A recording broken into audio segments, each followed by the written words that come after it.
Good morning, dear children. Today I am going to discuss sources of history.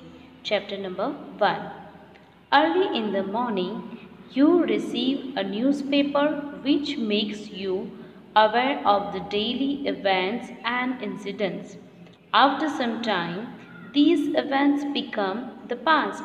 We recall the date and time when the same time of incident happens. Photographs and detailed information given of the past events in the newspaper help us to know our history.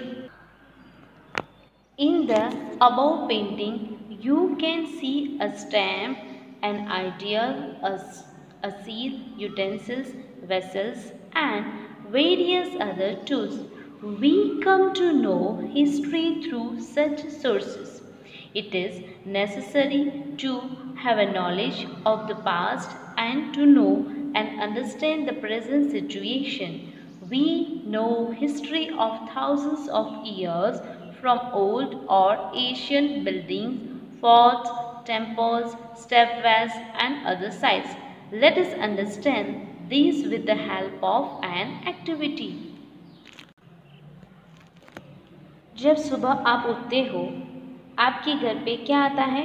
Newspaper आता है, जिससे आपको रोज़ की घटनाएं या जो भी events होते हैं वो घटित हो रहे उसके बारे में आपको जानकारी मिलती है या फिर आपको हासिल होती है।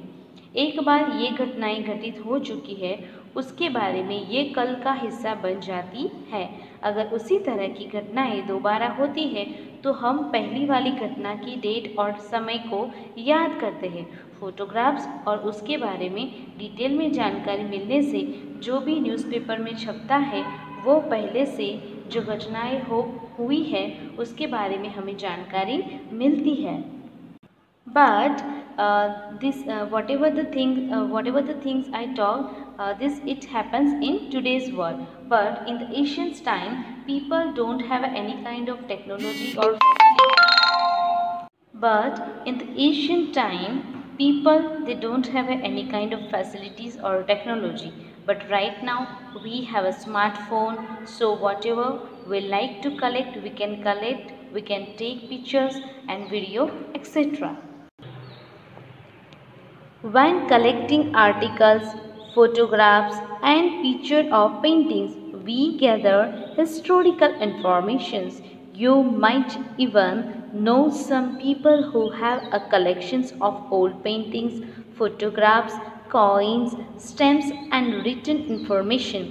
These treasures of information was based on to us by earlier generation in December 2000. Most of the newspaper had published the various articles with the photographs on the Asians and events of the 20th century, which became famous as the Millennium Gallery. यहाँ पर आपको photo दी गई है। History में आपको जो भी चीज़ें हो गई है जैसे कि स्टैम्प, जैसे कि मूर्तियाँ बनी है फ़ोटो के अंदर, सिल बनी हुई है और भी अलग अलग औजार दिखाई दे रहे हैं। अब हमारा इतिहास कह रहा है कि वो इनके माध्यम से हमें ये पता चलता है। Through this picture, we can get informations about history. We all have a different kind of hobbies. Some people used to collect old paintings, photographs, coins, stamps and written information. And it is good thing that we collect all things with us. अब ये जो information का खजाना है वो हमें कहाँ से मिलता है, तो वो हमारे पास कैसे आया? बिकॉज जो पहले की जनरेशन है उन्होंने हमें ये एक गिफ्ट या तोहफा में दिया है। Now it is our duty to collect the things and save for our next generation. In December 2000 में बहुत सारे न्यूज़पेपर में कई सारे अलग अलग आर्टिकल्स फ़ोटोग्राफ्स के साथ छपे थे। उन घटनाओं पर उन इवेंट पर 20th सेंचुरी में घटित हुई है, उसी वजह से उसको जो एक नाम दिया गया है उसका नाम है millennium gallery. You are aware of the incidents and personalities of the 20th century from articles and photographs. Since our history is very ancient, we are always eager to know what people were eating and wearing in, how they lived, and what types of houses and the activities that were a part of their daily life. Let us gather correct information from reliable sources.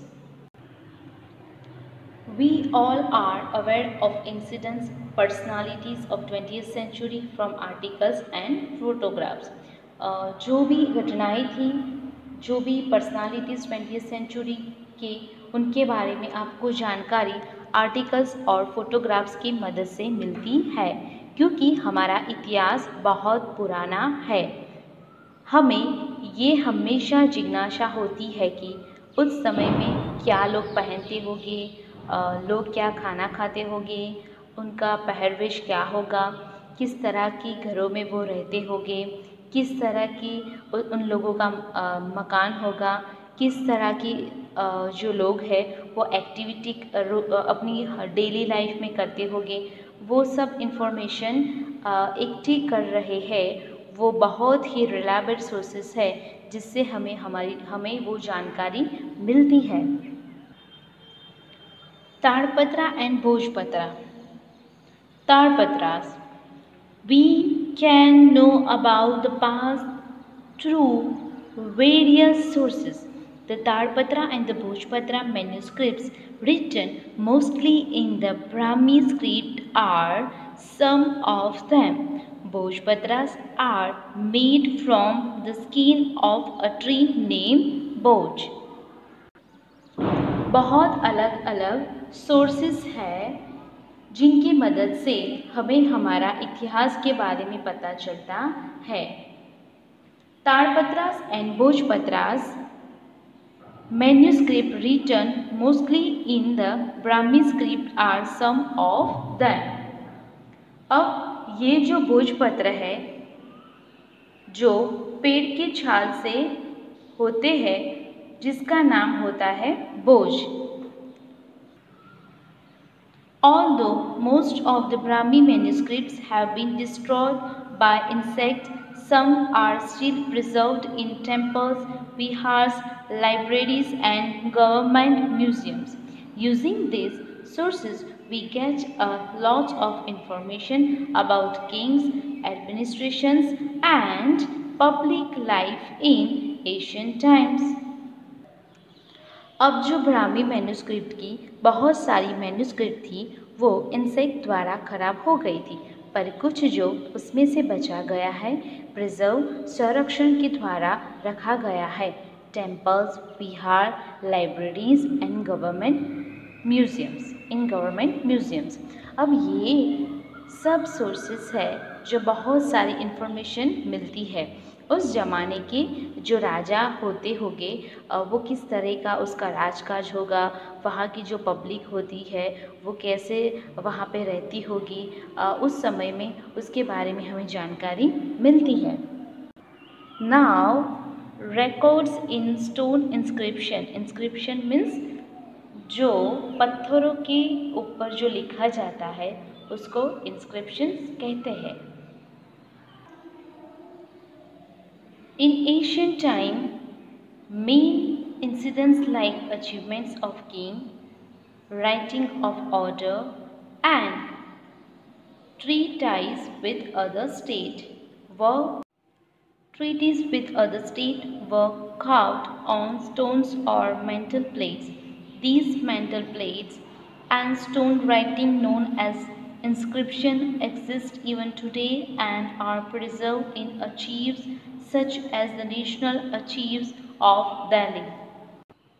पहले के समय में king की कोई उपलब्धि हासिल की है या फिर कुछ रिटर्न में लिखना था या फिर कुछ दूसरे स्टेट के साथ कोई संबंधी हुई होगी, तो ये जो सब सारी जो चीज़ें हो रही थी वो स्टोन ऊपर या मेटल प्लेट्स के ऊपर इस तरह से उसको खोदा जाता था और लिखा जाता था। ये जो पत्थरें हैं वहाँ पे लिखा जाता था जिनको हम इंस्क्रिप्शन कहते हैं, ये आज भी एग्जिस्ट करती है और वो कहाँ पर है? तो वो सुरक्षित है दिल्ली के अंदर, दिल्ली में। Now next is vessels, ornamentals and tools. During exhibitions, utensils, stone tools and ancient ornaments are found which help us to know the history of ancient times.